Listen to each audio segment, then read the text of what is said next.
자, 오늘은 본문 말씀을 가지고 마지막 시대의 영성 네 번째 시간인데요. 오늘은 이제 좀 어려운 주제일 수 있는데 광야적 재정관에 대해서 나누겠습니다.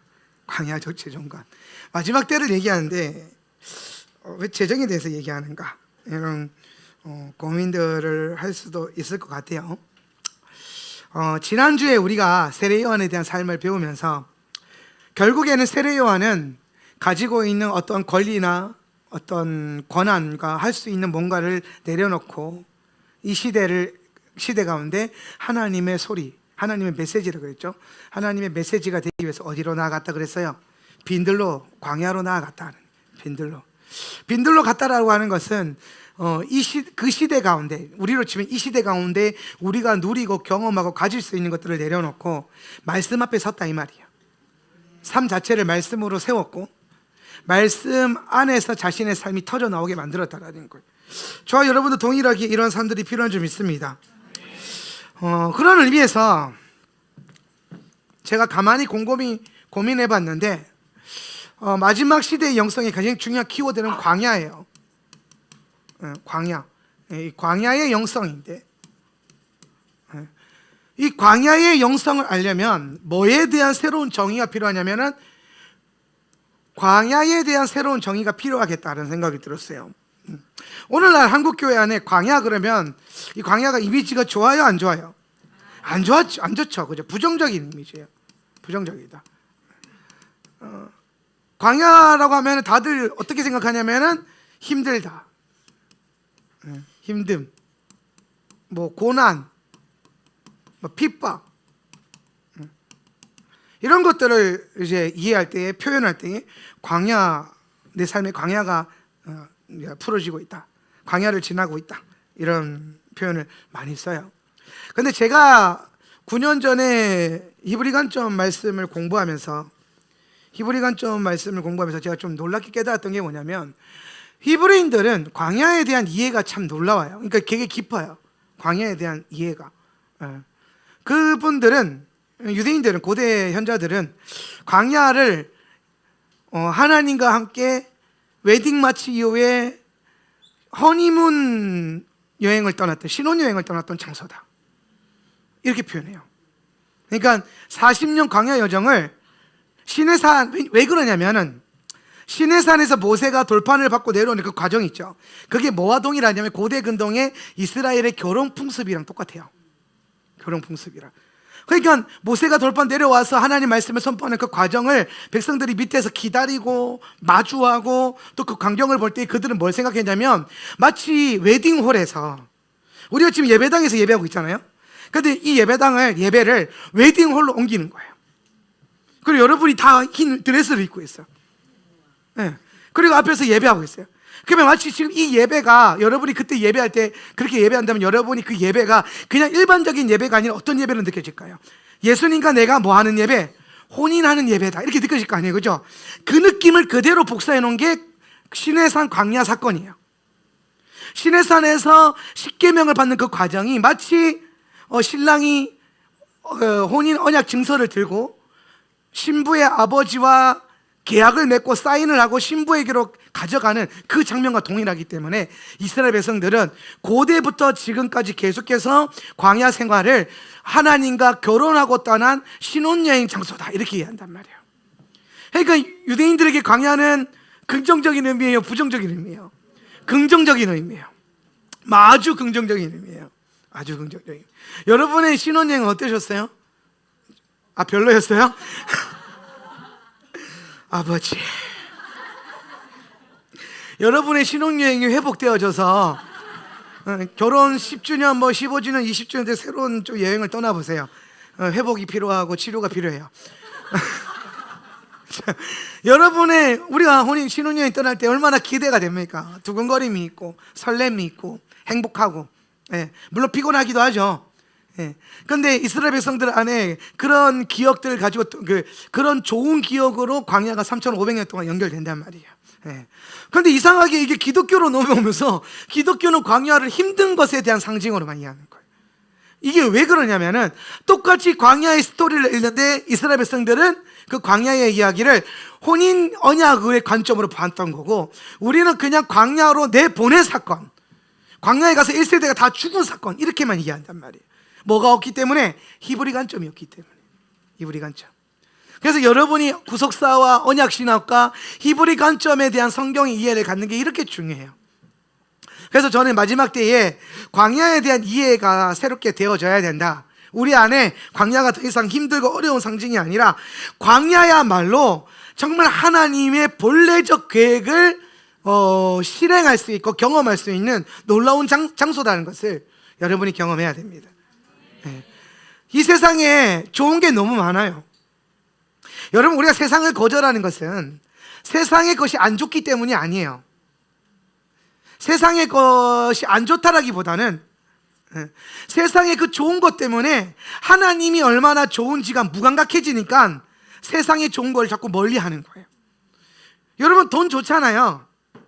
돈 좋은 거예요. 저도 돈 좋아해요. 근데 돈 좋은데 돈을 자꾸 좋아하면요, 하나님을 좋아하는 감각이 떨어진다니까요. 돈을 벌기 위해서 살잖아요. 우리가 돈 벌기 위해서, 돈을 벌기 위해서 인생을 살아가는 인생들도 있는데, 근데 그게 인생의 목적이 되고 삶의 목적이 돼버리면요, 하나님을 위해서 사는 감각이 떨어져 버린단 말이에요. 오늘 제가 우리 사랑하는 동생이, 우리 친동생 말고 군대에서 함께 생활했던 동생이 있어요. 근데 부사수이기도 하고 참 귀한 친구인데, 이 친구랑 이제 간만에 전화가 왔어요.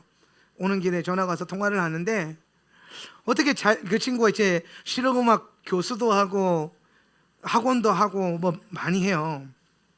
노래 이제 잘하는 친구예요. 그래서 맨날 제가 앞에서 교회에서 그 업무 보고 있으면 뒤에서 기타 치면서 가요 부르던 친구인데, 저는 그 친구를 보면서 그 생각했어요. 어떻게 저렇게 가수처럼 노래하지? 이렇게. 근데 지금은 가수들을 가르치는 선생님이에요. 되게 탁월한 친구인데, 그래서 그 친구가 이제 몇 년 전에 학원을 운영하기 전에 저한테 기도 부탁을 했어요. 형님, 목사님, 이거 잘 될 것 같아요? 물어보길래 이상하게 기도하는데 잘 될 것 같은 거예요. 그래서 야, 잘 될 것 같으니까 해봐. 하나님 너를 도와주실 거야. 그리고 이제 몇 년 만에 연락 왔는데 제가 물어봤어요. 잘 되냐? 그랬더니 솔직하게 얘기해도 돼요? 그러길래 안 좋은 줄 알았어요. 그래서 그래, 솔직하게 얘기해봐. 그러니까 내가 형이니까 말하는데 너무 잘 돼, 이러는 거야. 너무 잘 된대요. 뭐 장사한다. 죄송합니다. 학원도 잘 되고 하는 일도 잘 되고 가정도 행복하고 막 애도 잘 크고 너무 행복하다는 거예요. 너무 행복하다는 거예요. 그래서 내가 이제 항상 그때쯤 되면 물어보는 게 있죠. 야, 너 주일날 교회는 가? 그러니까 주일날 내가 그 친구한테 교회 가냐고 물어봤는데, 그 친구가 뭐냐면 내 아들이 매일 아침 9시마다 교회를 간대. 웃긴 놈이죠. 마치 교회 다니는 생각하면 우리 아버지 장로야 이런 것처럼 교회를 잘 다니니까 우리 아들은 교회 잘 가, 형. 너는 그러니까 자기는 잔대. 그래서 제가 한 30분은 잔소리했어요. 네 인생에 있어서 지금 한창 잘 나갈 때에 예수님 안 만나면 큰일 난다. 그런데 이 친구 안에 참 뭐가 있냐면은, 그렇게 세상 살면서 진짜 이 친구는 제가 그 인스타그램으로도 보는데요, 지 하고 싶은 거 다 하면서 살아요. 그러면서 막 아들이랑 와이프랑 뭐 진짜 어느 날은 막 유럽 가 있고 어느 날은 일본 가 있고, 막 자기는 주 2회밖에 일 안 하는데도 남들보다 훨씬 더 많이 돈을 벌고 막 엄청난 친구예요. 그러니까 자기는 잘 사는 거죠. 근데 이 친구가 무슨 얘기 하냐면, 근데 한창 제가 교회 가라, 예수님 필요하다, 그러면서 이제 잔소리 하고 나니까 씩 웃으면서 하는 말이 뭐냐면, 형, 근데 자기가 최근에 뭘 느끼고 있대요. 뭘 느끼냐 했더니, 다 가져서 행복한데 마음 한켠이 허전해, 이러는 거예요. 자기는 다 가졌대요. 진짜 환경적으로 남부러울 게 없대요. 애 잘 크죠, 와이프 착하죠, 하고 싶은 거 다 하고 살죠, 주 2회밖에 안 하는데 남들보다 돈도 잘 벌죠. 지금 또 강남에 무슨 스튜디오 인수해가지고 또 뭐 중국인들 대상으로 뭘 또 한대요. 근데 그거 기도받으러 전화한 거예요, 결국에는. 그런데 이제 제가 그 친구가, 근데 형, 제가 다 잘 되는데요, 뭔가 마음 한켠이 허전해. 그래서 얼마 전부터 생각했대요. 이 허전함이 마치 하나님이 있어야 될 자리에 없어서, 이게 내가 지금 신앙이 없어서 지금 이 허전한 건가? 다 가지고 있는데 왜 이렇게 공허하고 허전한 느낌이 조금 있지? 지금은 조금인데, 여러분, 세상적인 것들을 가지는 것이 더 커질수록 하나님의 그 공허한 자리가 작았던 그 공허함이 점점점 더 커질 거예요. 이게 점점 커지면 어떻게 되겠어요? 더 많은 세상을 담으려고 그러겠죠. 그게 당겨요. 그게 안 당긴단 말이야. 제가 그래서 그 친구한테, 야, 하나님이 널 진짜 사랑하나 봐. 내가 목회하다 보니까 하나님이 특별하게 사랑하는 사람들이 몇 명인데 그 중에 한 놈이다, 네가. 안 그러고서 네가 지금 이 타이밍에 나한테 전화를 하고 내가 전화를 받아주고, 근데 하필 전화한 형이 꽤나 신령한 형이야. 교회 가래, 예배 드리래. 세상 남부러울 거 없는 놈한테 너한테 한 가지 부족한 게 있다. 예수가 없으면 헛거다. 근데 지금 뭔가 이 안에 하나님이 사인을 주는 거예요. 하나님 계획 안에 있는 거예요. 하나님이 아마 그 친구의 어떤 마음가짐에 뭔가 때렸겠죠. 제주도에 있는 형한테 전화를 해. 통화해야 돼. 너 뭔가 들어야 돼. 그 친구의 삶 가운데 하나님 뭔가 개입하고 있는 거예요. 그게 느껴지니까 계속 끊을 때까지, 아들아, 교회 가라. 이번 주에는 네 아들 손잡고 교회를 가라. 아들만 교회 보내지 말고 너도 가라. 이 세상에 있는 모든 아들들, 교회 안 가고 자고 있고 일하고 있고 놀고 있는 아들들이요, 교회 가야 합니다. 교회 가서 예수님 만나야 됩니다. 좋은 크리스천이 돼야 됩니다. 제가 그런 얘기 했어요. 그냥 교회를 가는 게 아니라 좋은 크리스천이 되라. 네 자녀에게 부끄럽지 않을 만큼의 좋은 크리스천이 되라. 지금이야 어리니까 모르지, 네가 아빠가 최고인 줄 알지. 근데 이 아들이 조금만 자라고 영적인 세계가 열리기 시작하고 예수님을 조금만 더 알기 시작하면 그 아이가 영적인 존재로 자라기 시작할 건데, 그때부터 그 아들이 네가 생각보다 괜찮지 않은 크리스천이라는 걸 알게 되면 얼마나 부끄럽겠냐. 아들아, 좋은 크리스천이 되라. 남부러울 건 없는 그 친구에게, 여러분, 세상 모든 걸 가졌어도요, 그렇게 세상 환경적으로 다 행복해도요, 예수가 없으니까 공허하잖아요. 여러분, 우리 반대로 살아가는 거예요. 우리는 뭐가 좀 부족하잖아요. 그러면 여러분 더 필요해요. 남부러울 거 없는 사람도 예수님이 필요한데 부족한 사람들은 더 필요하다니까요. 일주일 내내 일하시는 여러분 더 필요해요. 일주일에 2번 일하는 놈도 예수님이 필요해요. 좋은 예화가 돼서 고맙다. 여러분, 예수님이 필요합니다. 우리가 세상을 거절하고 예수님을 더 원하는 것은 세상에 있는 것이 다 악하고 나빠서가 아니에요. 세상에 있는 것 또한은 몇몇의 어떤 부분들은 하나님이 만드신 거고 주님이 계획하신 바기 때문에 하나님의 계획 안에서 선합니다. 그런데 세상적인 것들은 항상 우리 안에 하나님에 대한 감각을 멀리한단 말이에요. 오늘 여러분의 환경과 삶 가운데 하나님스러운 것들이 더 많이 일어나기를 축복합니다. 자, 그래서 우리는 뭐가 필요하냐면 이 마지막 시대에 여러분 스스로 여러분의 인생이 광야의 인생이 되도록 밀어넣는 훈련이 필요해요.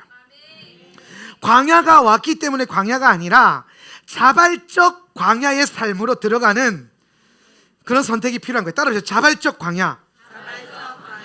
예. 그러니까 여러분은 이 광야의 영성을 얻기 위해서라도 자발적으로 내 삶을 광야적인 인생으로 만들어야 돼요. 그래서 앞으로 한동안 이 광야적인 의미에 대해서 좀 나누기로 할 건데, 그 중에서 여러분이 광야의 영성을 얻기 위해서 가장 먼저 여러분이 또 공부하고 배우고 훈련해야 될 영역이 어떤 영역이냐면 바로 재정의 영역에 대한, 이 영역에 대한 광야적 영성이에요. 광야적 영성.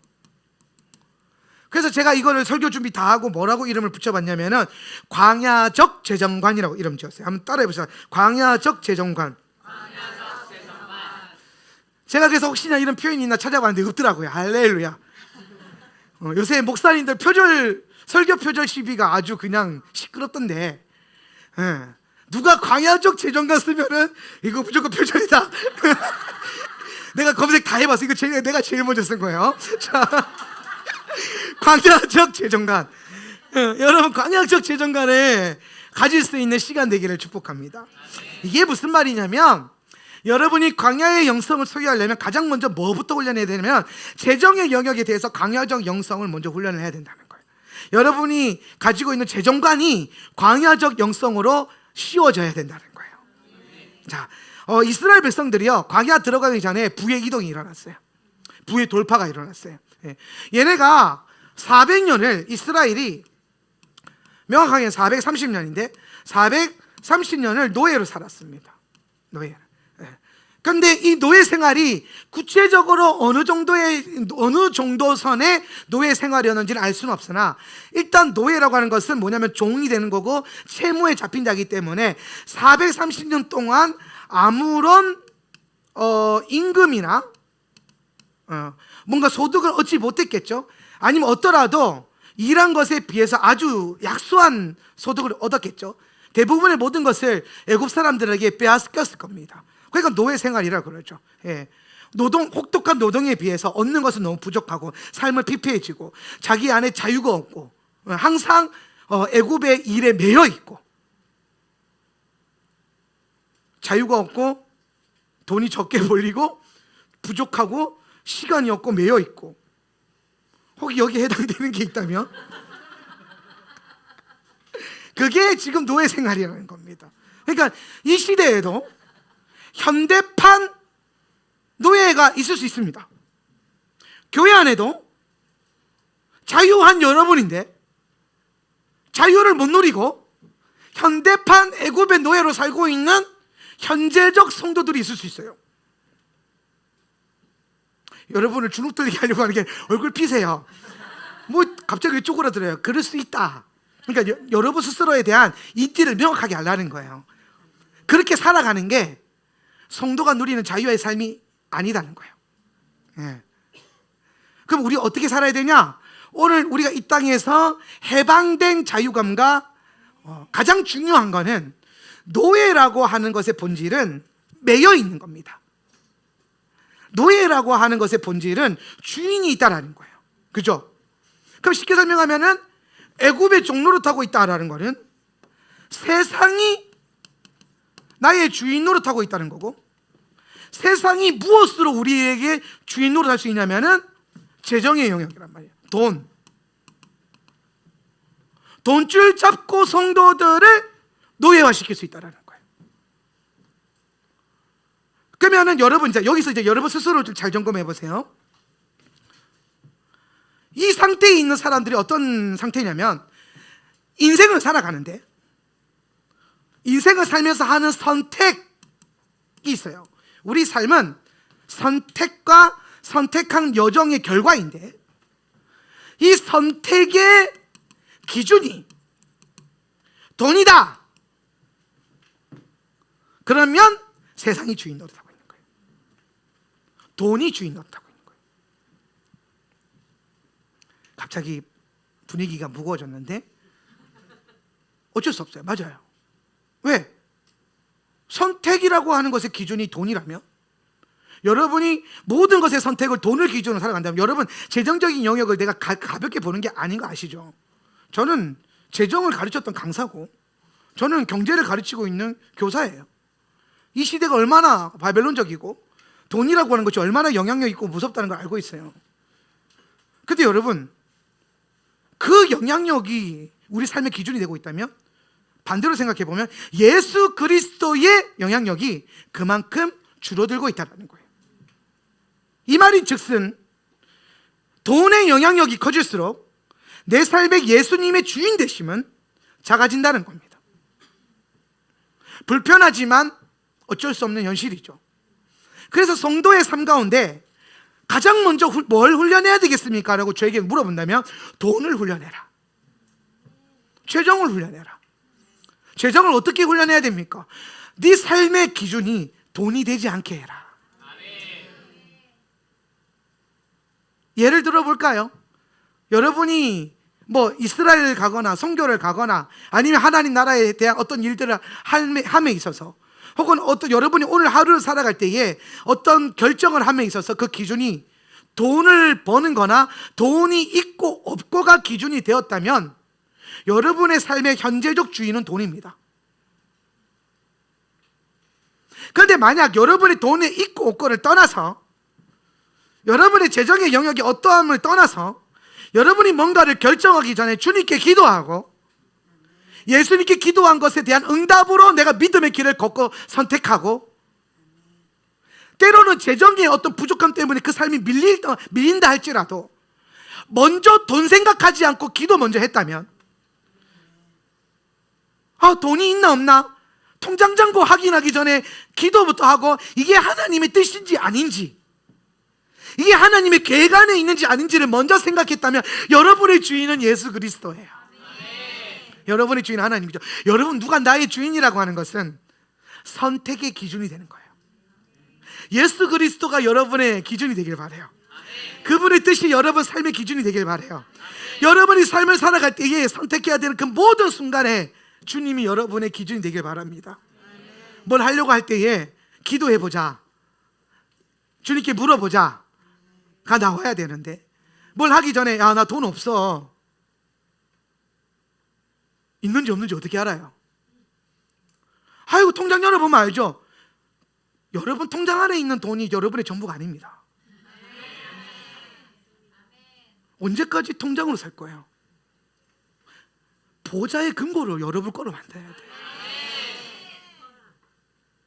그런데 문제는 우리 삶 가운데 밀려오는 만몬적인 그 채무적인 저항감과 주인 노릇하는 그 권세 때문에 삶의 어떤 순간에서 우리가 그 부분이 자꾸 빼앗겨요. 그러나 여러분, 우리에게 소망이 있는 것은 예수 그리스도의 십자가는 날마다 거짓 주인 된 것들을 결박할 겁니다. 여러분이 날마다 십자가를 바라보고 십자가 앞에서 자기를 부인하고 기도하고 살아간다면 여러분의 삶의 모든 출발점과 원점과 기준점과 결과가, 목적지가 십자가라면, 그러면 그때부터 여러분은 날마다 자유케 될 거고 날마다 풀릴 거예요. 날마다 여러분은 담대해질 거예요. 가끔 제가 보기에 너무 담대해져서 너무 두려워할 정도로 담대해지지만 않으시면 돼요. 그러나 그것도 여러분에게 어떤 면에서는 선물이기도 하죠. 여러분 잘 생각해 보세요. 자꾸 우리는 내 주머니 속에 있는 이 주머니가 여러분의 주인 노릇하게 하지 말라는 거예요. 이 좁은 공간이, 여러분의 통장 몇 개가, 아이고 목사님 이론적으로는 너무 좋은데 삶이 그런가요? 그 이론을 삶으로 살아내는 게 하울람이란 말이야. 다른 누군가들은 그래도 여러분들은 도전해봐야 돼요. 살아내봐야 돼요. 그리고 돌파가 돼야 돼요. 호주머니가 찢어지고 지갑이 찢어지고, 그래서 하늘 문도 찢어지고, 찢어진 주머니와 찢어진 문이 연결되어져서 내 필요가 나의 어떤 소유가 아니라 그분의 소유가 내 것으로 이동되는 삶. 이스라엘 백성들이 400년 동안 노예 생활을 했는데 출애굽에서 나갈 때는요 엄청난 부의 이동이 들어와요. 출애굽기 12장 35절 36절인데요 이스라엘 자손은 다 같이 시작. 이스라엘 자손은 모세의 말대로 이집트 사람에게 은부치와 금부치와 의복을 요구하였고, 주님께서는 이스라엘 백성이 이집트 사람에게 환심을 사도록 하셨으므로 이집트 사람들은 이스라엘 자손의 요구대로 다 내어 주었다. 이렇게 하여서 그들은 이집트 사람들에게서 물건을 빼앗아 가지고 떠나갔다. 아멘. 그래서 이스라엘 백성들이 이집트 사람에게서 물건을, 금, 은, 의복, 여기서 의복은 모든 각종 다양한 천들을 말하는 거예요. 그거를 뭐에서 가져갔다? 빼앗아서 가지고 떠났다는 거예요. 빼앗아서. 이게 너무 마음에 들어요. 여러분, 우리는 맨날 원수에게 빼앗기기만 했거든요. 빚으로 빼앗기고, 대출로 빼앗기고, 사기당해서 빼앗기고, 잃어버려서 빼앗기고. 근데 오늘 지금의 이스라엘 백성들은 십자가를 통과한 이스라엘 백성이거든요. 유월절 어린 양을 통과한 이스라엘 백성이잖아요. 유월절 어린 양을 통과한 이스라엘 백성들은 도리어 원수에게서 빼앗아서 원수에게 빼앗긴 것들을 돌려받아서 내 삶을 하나님의 원래적 본래적 계획대로 돌려놓는다. 여러분 삶이 하나님의 본래적 계획으로 다시 돌아가는 은혜가 있기를 축복합니다. 그러려면 뭐부터 해야 되냐? 다시 지금부터 십자가에서 자기를 부인하고 내 호주머니를 부인하고 내 통장을 부인하고 뭘 의지한다? 예수 그리스도의 공급하심을 의지하기 시작하는 거예요. 여러분, 우리는 분명해야 돼요. 예수님이 주인인지 내가 일해서 버는 내 돈이 주인인지, 그거 어긋나니까 예배할 시간에 돈 벌러 다니잖아요. 그게 안 맞으니까 예수님 섬겨야 시간에 세상 일하고 있잖아요. 얼마나 안타까워요.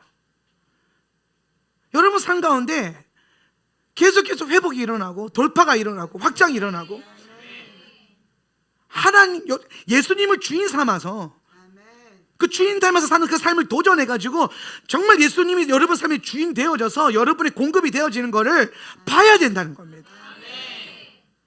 만족되어지고 그분으로 인해서 채워지고 그런 은혜가 우리 가운데 필요해요. 그래서 이제 이스라엘 백성들이 400년 동안 맨날 이렇게 가난하게 힘들게 막 종노릇하면서 살았는데 갑자기 이제 부의 이동이 들어왔어요. 갑자기 부자가 됐어요. 십자가를 통과했더니 부자가 됐어요.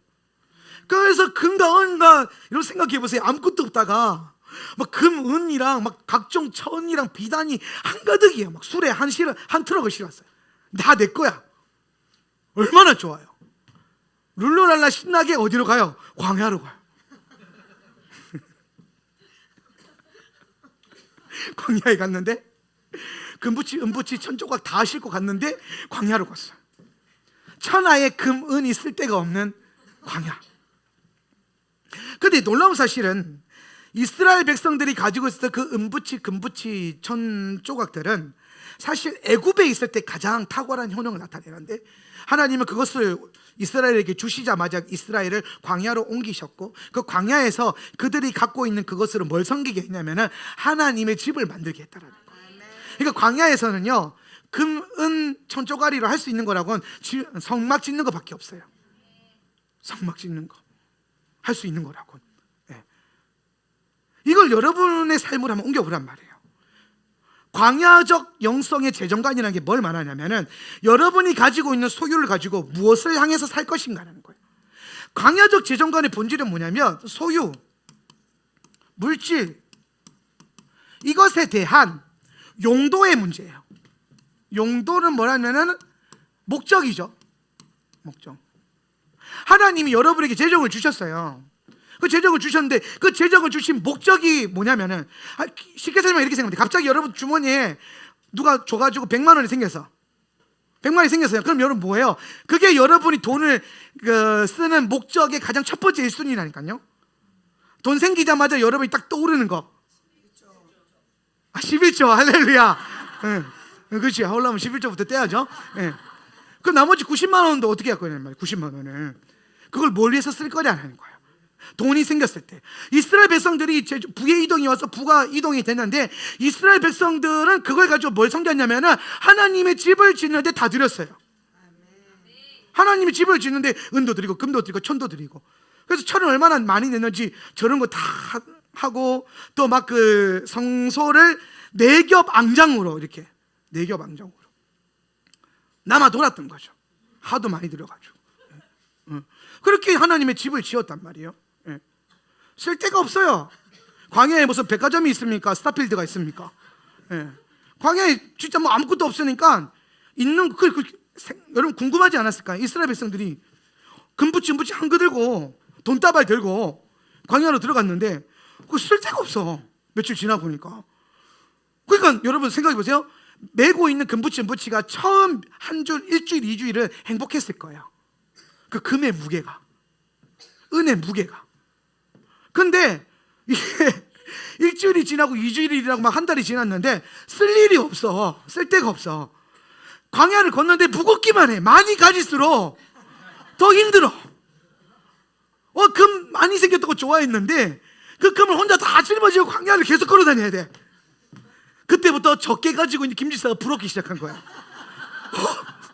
어차피 쓸 일이 없는데 김지사는 야, 안 무겁나 김지사? 나는 우리 주인이 가난해가지고 좀 해들고 나왔다. 그러니까 백팩이 요만한 거 한 덩어리 들고 있어. 나는 막 금짝으로 막 들고 가는데 막 죽을 것 같아. 막 이러고 다니면서 광야길을 걷는데 죽을 것 같아. 그런데 옆에 있는 김지사는 막 룰루랄라 이러고 다니는 거야. 광야에 들어가면 많이 가진 자보다 적긴 가진 자가 더 부러워져요. 그런데 애굽으로 가면 어떻게 됩니까? 바벨론으로 가면 많이 가진 자가 더 부러워지죠. 막 좋겠다. 일주일에 2번만 일해서 좋겠다. 그런데 광야에 들어가면 돈이 많을수록 무거워요. 가진 게 많을수록 무거워요. 힘들어. 그 아마 그리고 몇 달 돌리고 시내산에서 막 40일 동안 막 받고 뭐 관리하는 것도 힘들고 그래서 이제 금은 관리하는 거 막 짜증 이빨이 나 있는데 갑자기 모세 가서 자 하나님이 성막 지으랍니다. 금을 가져오시오 을을 가져오시오. 이때다. 그리고 막 싸들고 갖다 드렸을 거예요. 어차피 광야에서는 아무짝에 쓸모없다는 거예요. 아무짝에. 여러분의 삶을 광야적 영성으로 만들어야 되는 이유가 여기에 있어요. 우리는 지금도 바벨론적인 영성이 우리를 집어삼키고 있기 때문에 나보다 많이 가진 사람이 부러워요.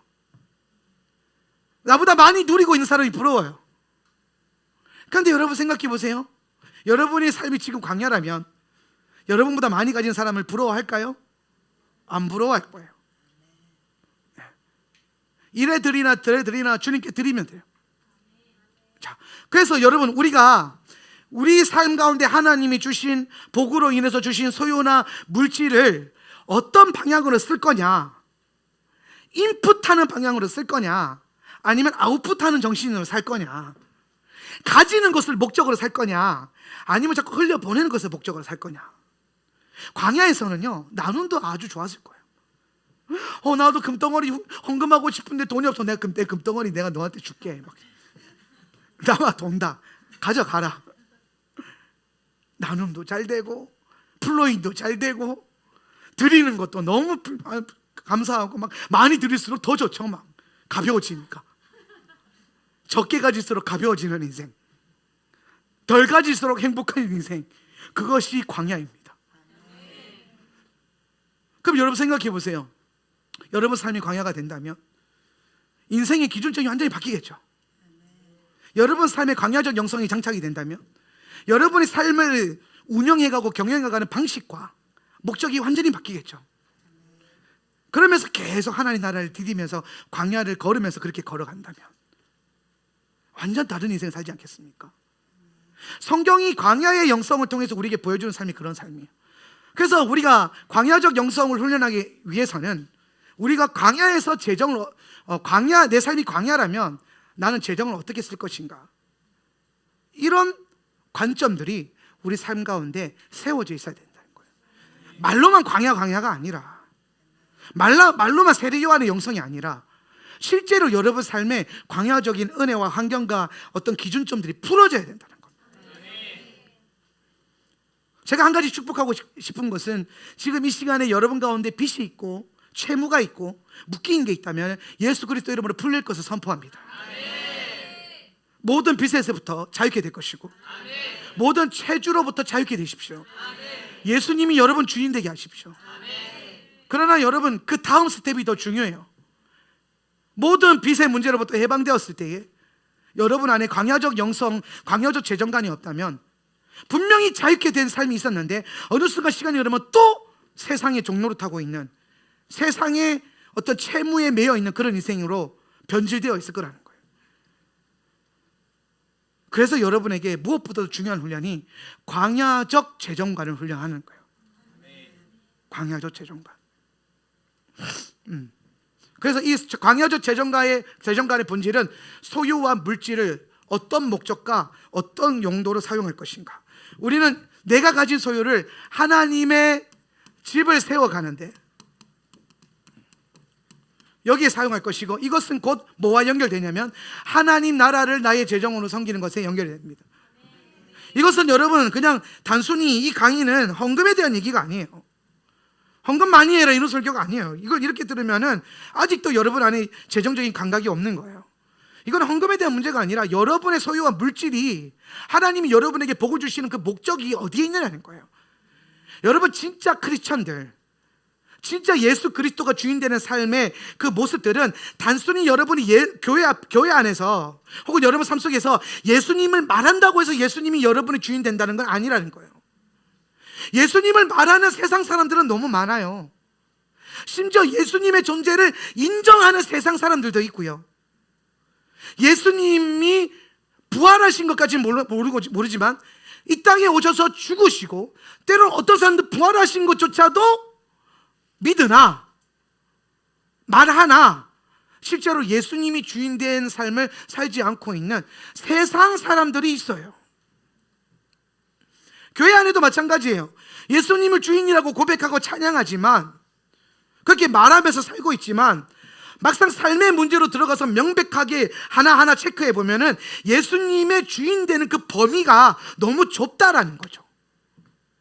예수 그리스도의 주되심과 하나님의 주권에 대한 얘기를 할 때마다 우리 마음 안에 약간의 불편함이 생기는 이유가 뭐냐면 예수님의 주되심을 부인할 수는 없으나 그분의 범위를 넓혀드리는 게 우리 마음에는 좀 불편하다는 거예요. 그러니까 우리 안에 자연스럽게 뭐가 일어나냐면 성과 속을 분리시켜버려요. 세상과 교회를 분리시켜버려요. 세상은 세상의 원리대로 살아야 돼. 성경 어디에 그렇게 나와요? 세상은 세상의 방법대로 살아야 돼.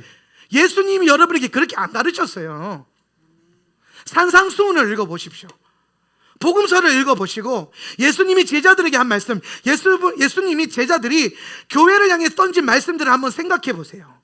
세상의 원리로 살아가라 했습니까? 아니요. 예수님의 제자들은 복음서는 날마다 여러분에게 세상과 충돌하며 살라고 얘기합니다. 세상의 가치를 밀어내면서 살라고 얘기합니다. 그들은 아는 거예요. 세상의 가치를 밀어낼수록 예수님의 주되심의 범위가 넓어진다라는 거예요.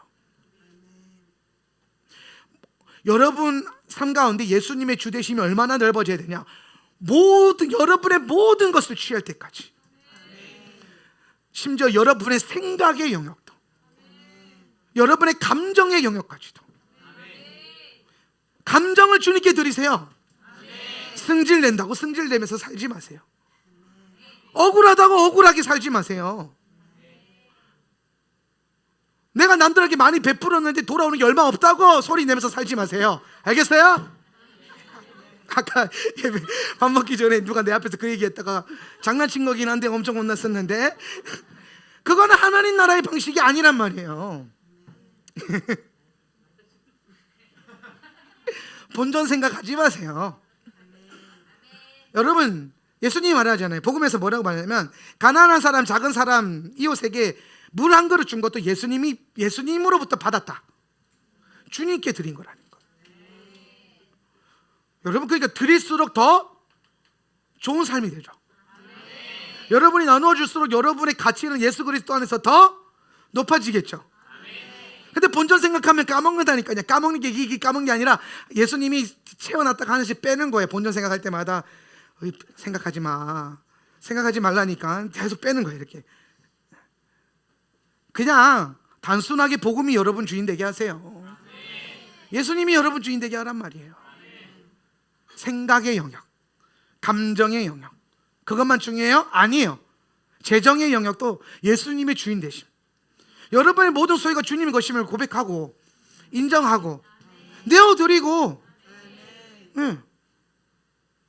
거기에 마음 뺏기지 않고 그렇게 살았더니 주님이 주인 되셔서 내 삶을 다스리기 시작하는데 거기서 오는 엄청난 역동성이 있어요. 여러분 하나님 나라를 날마다 경험하고 싶죠? 예수님의 살아계심을 날마다 경험하고 싶지 않으세요? 근데 여러분 우리가 왜 그런 삶을 경험하지 못하는지 아세요? 어떤 사람들은 입만 열면 예수님이 이렇게 하셨어. 어떤 사람은 진짜 말만 하면요 한 주간 예수님이 이렇게 나를 다루셨고 이렇게 역사하셨고 이렇게 나타나셨고 막 이런 얘기를 하는데 내 삶을 돌이켜보면 예수님이 나타나신 흔적이 별로 없을 수 있단 말이에요. 그럼 저 사람이랑 내 삶이랑 뭐가 다르지? 했을 때 다른 거 딱 하나 있어요. 뭐가 다르냐면 예수님의 주되심의 범위가 달라요. 그분은 인격적이에요. 예수님과 성령님은 인격적이세요. 그래서 여러분이 여러분 스스로 예수님께, 성령님께 그분이 주인 되는 자리를 내어드리지 않으면 그분은 아무것도 할 수 없어요. 보라, 내가 문 밖에 서서 두드리노니 그분은 그냥 처량하게 두드리는 분이에요. 열어줘, 열어줘. 안 열어주면 못 들어간다는 거예요. 그런데 우리는 그렇게 생각한단 말이에요.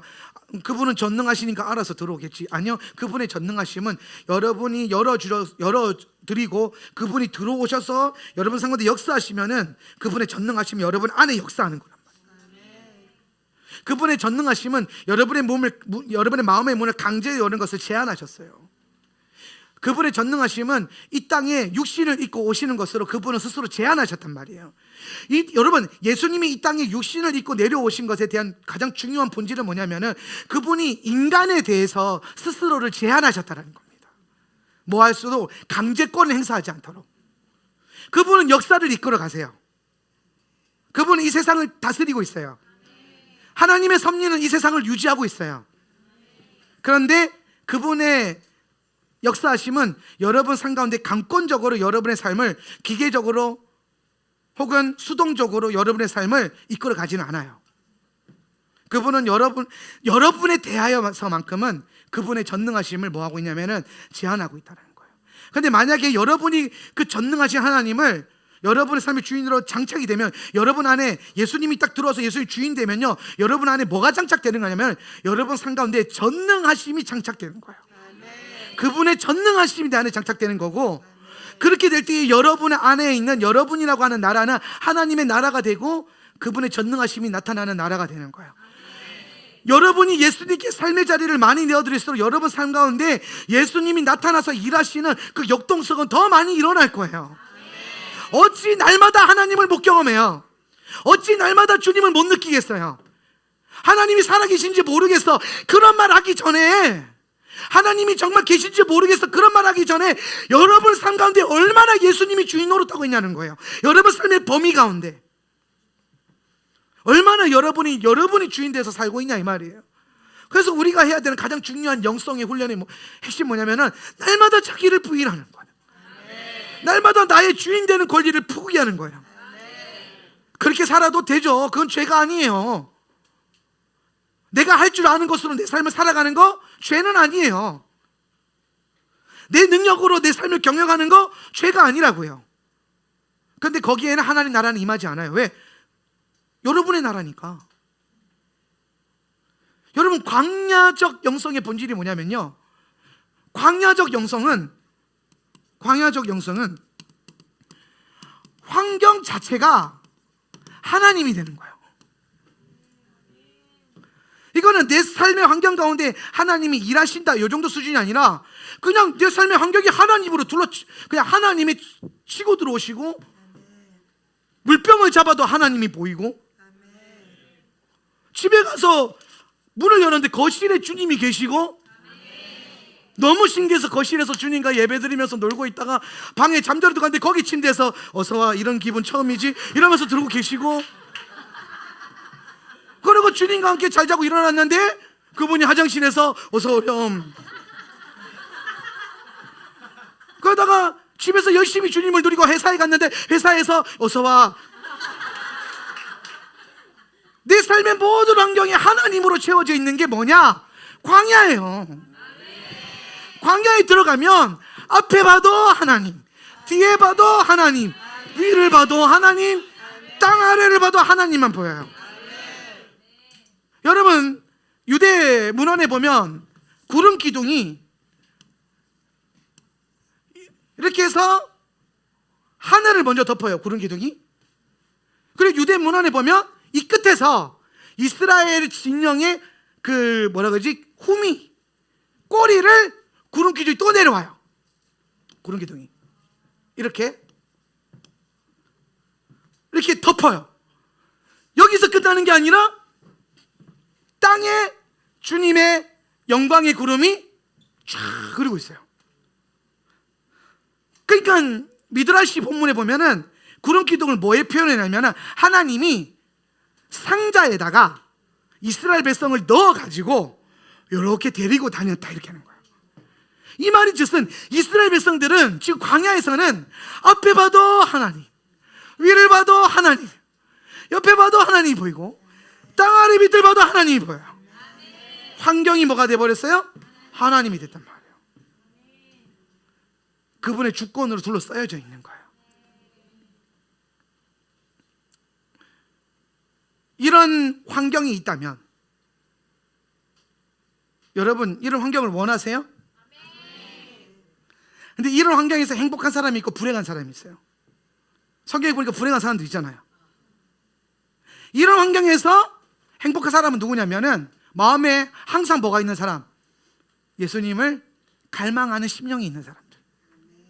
기도만 하면 내 삶의 어떠한 것 상관없이 주님을 더 원합니다. 주님을 갈망해요. 기도하다 보면은 내가 오늘 너무 바쁘게 살아서 예수님 못 찾았던 게 계속 찔려. 막.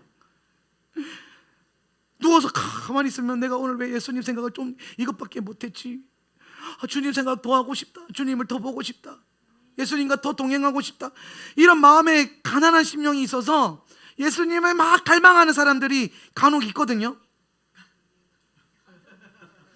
그리고 그럴 때가 여러분 안에 가끔 있잖아요. 여러분의 간혹과 가끔이 매 순간이 되길 축복하면서, 근데 그런 마음이 매 순간 있으면요, 그런 사람은 여기 들어가면 어머 그러면서 어머 하나님 너무 좋아. 막 미칠 것 같아. 앞을 봐도 하나님, 위를 봐도 하나님, 막 날아다니는 거예요. 하나님. 근데 누가 불행하냐면은 이 엄청난 하나님의 임재로 들어갔는데 자꾸 애굽이 생각나. 자꾸 막 맞아, 애굽에 백화점, 누가 그러더라고요. 제주도 이사 갔는데 백화점 없는 게 너무 고통스러웠대. 백화점이 없어. 스타필드도 없고, 육지에 그렇게 유행이라는데 스타필드도 없고, 그 흔한 코스트코도 없고, 있는 거라고는 하나로마트밖에 없어.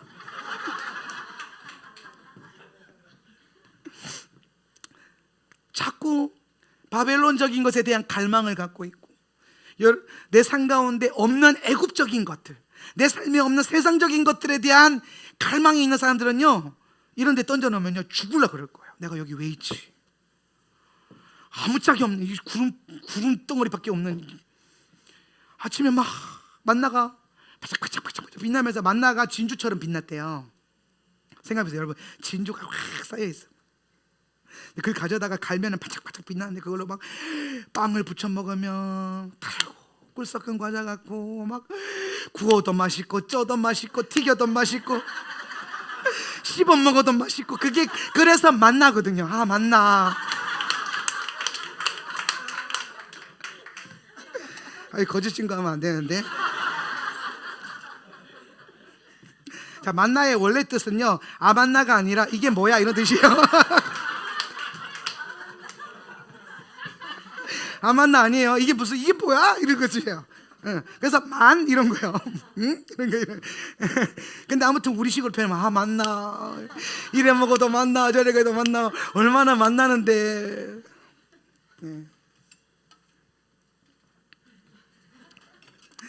근데 스타필드, 백화점, 미슐랭 3스타 레스토랑 이런 거 생각하는 사람들은 만나 아무리 파다 줘봤자 감격이 있겠냐고요. 남들이 다 하나님의 영광을 노래하고 있을 때 왜 저러지? 이러고 있는 거예요. 여러분 삶 가운데 주님의 주권이, 주님의 주인 되신 범위가 넓어지지 않는 이유가 여러분 마음의 중심에 갈망의 문제일 수도 있어요. 여러 면에서 우리는 우리 자신을 점검해보고 훈련해야 돼요. 먼저는 여러분 마음의 중심을 자꾸 살펴야 돼요. 정말 여러분 안에 예수님을 갈망하고 하나님 나라스러운 하나님의 일들이 내 삶 가운데 일어나는 걸 정말 원하는지, 아니면 적당히 구원 정도 보장받고 이 땅에서 세상적인 좋은 것을 좀 누리면서 살았으면 좋겠는지. 저는 사도행전을 읽으면서 복음을 만난 성도들의 삶에 명확한 기준을 봤어요. 이 말은 여러분 안에, 우리 안에 복음이 있는가 없는가는 이걸 한 가지로 알 수 있어요. 그게 뭐냐면은 복음이 있는 사람, 복음을 경험한 사람들은 세상을 싫어하게 돼 있습니다. 세상을 미워하게 돼 있습니다. 그리고 복음을 가진 사람은 세상이 미워하게 되어 있습니다. 말씀 한번 찾아볼까요? 요한복음 15장 19절. 다 같이 요한복음 15장 19절 시작. 너희가 세상에 속하였으면 세상이 자기 것을 사랑할 것이나 너희는 세상에 속한 자가 아니요 도리어 내가 너희를 세상에서 택하였기 때문에 세상이 너희를 미워하느니라. 자, 우리가 복음을 만나면요, 우리의 여러분 복음의 본질은 제가 사실 이번 주에 주일날 설교 나눌 건데, 믿음이라고 하는 것, 프리뷰 2번 들으면 더 좋잖아요. 믿음이라고 하는 것은 골로새서 말씀에 보면 이런 말씀이 있어요. 예수님을 주로 받아들인 사건이라는 거예요. 믿음이라고 하는 건 예수님이 주 되심, 이거를 내가 뭐 한다? 받는 거. 받는다. 그러니까 예수님은요, 주인으로서가 아니고선 여러분 삶 가운데 역사하실 수가 없어요. 믿음이라고 하는 거는 예수님의 주인 되는 권세를 인정하고 내 삶의 주인으로 모셔드리는 거예요. 그게 믿음이에요. 복음이 놀라운 것은, 복음은 그걸 가능하게 만들어서 이 세상을 주인으로 살아가던 내가 예수를 주인으로 살게 되죠. 이게 사실 굉장히 놀라운 사건이에요. 그러면 내 소속이 바뀌는 거죠. 원래는 세상이 나의 주인 노릇하고 있었는데 내가 주인을 바꿔버렸단 말이에요. 그럼 내 옛 주인은 지금 나를 좋아할까요? 싫어할까요? 싫어하겠죠. 이게 정상이라는 거야. 그리고 내가 좋은 주인을 만났어요. 예수님을 주님을 만났는데 평생 세상께 좋은 줄 알았어요. 세상 즐거움, 이게 다 좋은 줄 알았는데 예수님을 만나고 나니까, 버리고 나니까 이게 별로라는 걸 깨달아 버리니까, 내가 속았다는 사실을 알게 되니까 어떻게 됩니까? 내가 세상을 미워하게 돼요. 그리고 예수님이랑 세상이랑 원수지간이에요. 그죠? 그러니까 내가 내 주인, 내가 사랑하는 예수님이 싫어하는 것을 나도 같이 싫어하게 되죠. 그럼 여러분 안에 복음이 있는가 없는가는요, 여러분이 세상적인 것을 싫어하는가 좋아하는가 이것부터 체크해 봐야 된다니까요. 여러분 안에 진짜 갈망하는 거, 좋아하는 거, 그것이 세상에 속한 것인지 하나님 나라에 속한 것인지. 그래서 믿음이 깊어질수록 원하는 것이 달라지고, 예수님의 주인 되는 범위가 넓어질수록 내게 역사하고 있던 세상적인 영향력은 줄어들게 됩니다. 자, 여기까지 이해가 되시죠? 자, 그러면 지금까지 우리가 공부했던 이 세상과 애굽이라고 하는 영역을 어떤 단어로 대체할 거냐면, 이제 대체 신학이에요. 자, 이제 대체 신학입니다. 뭐로 대체할 거냐면 돈으로 대체할 거예요. 광야적 재정관의 본질은 이거예요. 돈이 갖고 있는 영향력을 차단하는 거예요. 이게 광야적 재정관의 핵심이에요. 자, 여러분 아까 제가 그 얘기했어요. 부의 이동이 들어왔는데 광야로 가니까 아무짝에 쓸모가 없더라. 쓸 수 있는 거라고는 하나님 집 짓는 거 외에는 할 게 없더라는 거예요. 그죠? 이해가 되시죠? 자, 그러면 애굽에서는 돈이 엄청난 영향력을 갖죠. 그죠? 영향력이 올라가죠. 그런데 반대로 광야에서는 돈이 가진 영향력이 없어지죠. 그러면 우리가 광야의 영성을 훈련하면서 재정을 통해서 이걸 어떻게 훈련할 수 있냐면은 내 삶에 돈이 가지고 있는 영향력을 축소시키는 겁니다. 그럼 여러분 자동적으로 뭐가 늘어나냐면은, 이거 제로섬 게임이에요. 제로섬 게임인데, 돈이 가지고 있는 나를 컨트롤하고 나를 지배하고 있는 영향력이 낮아지면 반대로 뭐가 올라가요? 하나님의 주인 되심이 올라가요.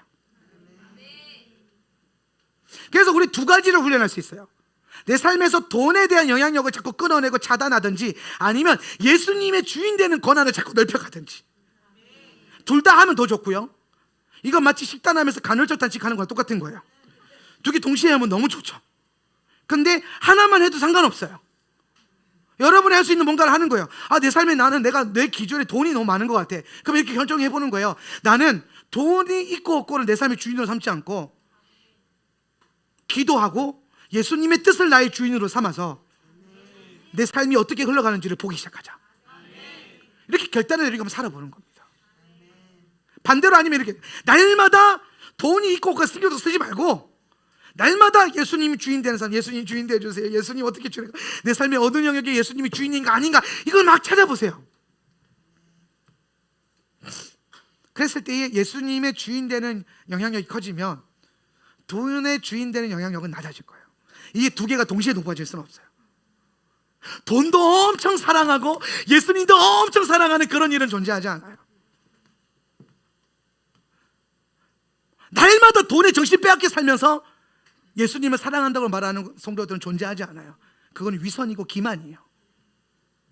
반드시 예수님이 내 안에 차오르게 되면 세상적인 것들은 미워하거나 밀어내거나 흘러가거나 아니면 그것에 대한 권리 포기가 일어날 수밖에 없어요. 그래서 마지막 시즌에 하나님이 어떠한 재정적인 돌파와 부의 이동과 어떤 특별한 축복을 부어주시는 그 성도들의 삶의 본질에는 뭐가 있냐면 그것에 대해서 부인되어져 있는 삶의 흔적이 있는 사람들. 저는 일단은 그 영역을 봐요. 자기 부인되어 있는 사람들에게 주님이 주시기 시작할 거다. 왜? 이미 삶이 광야이기 때문에 있어봤자 자기 성 짓는 게 아니라 하나님 집 짓고 하나님 나라 넓혀가는 거 외에는 쓰지를 않을 거니까. 여러분 얼마나 멋있어요. 여러분 가정이 선교지에 교회를 몇 개를 세워요. 여러분 가정의 재정으로. 내 집은 20평 정도도 괜찮아. 좀 쪽잡하게 살아도 괜찮아. 근데 그거 상관없이 나는 제3세계 아니면 어디에다가 합주에 몸된 교회를 세워주고 교도소 안에 교회를 세워주고 그런 삶을 살아요. 엄청나게 막 일주일에 2번밖에 일하는데도 돈이 막 생겨. 근데 그걸로 내 아파트 넓힐 생각하지 않고 주의 나라 넓힐 생각을 한다. 나중에 죽어서 천국 갔어요. 천국 문 앞에 서는데 천사가 두루마리를 쫙 펴요. 교회 몇 개, 고아원 몇 개, 우물 몇 개. 여러분이 이 땅에서 예수의 이름으로 하나님 나라 위해서 뭔가 섬긴 그것들이 예수님께서 받으신 걸로 기억하셔서 들어올 때 확인시켜 주는 거예요. 그런 삶. 그러려면 사실 먼저 우리 삶 가운데 돌파는 있어야 돼요. 근데 제가 이 돌파의 얘기를 먼저 하지 않고 광야적 재정관에 대한 얘기를 먼저 하는 이유가 뭐냐면 많은 분들이 돌파되고 난 다음에 제대로 재정을 이끌어간 사람들이 잘 없어요. 없더라고요. 왜? 훈련이 안 돼 있으니까.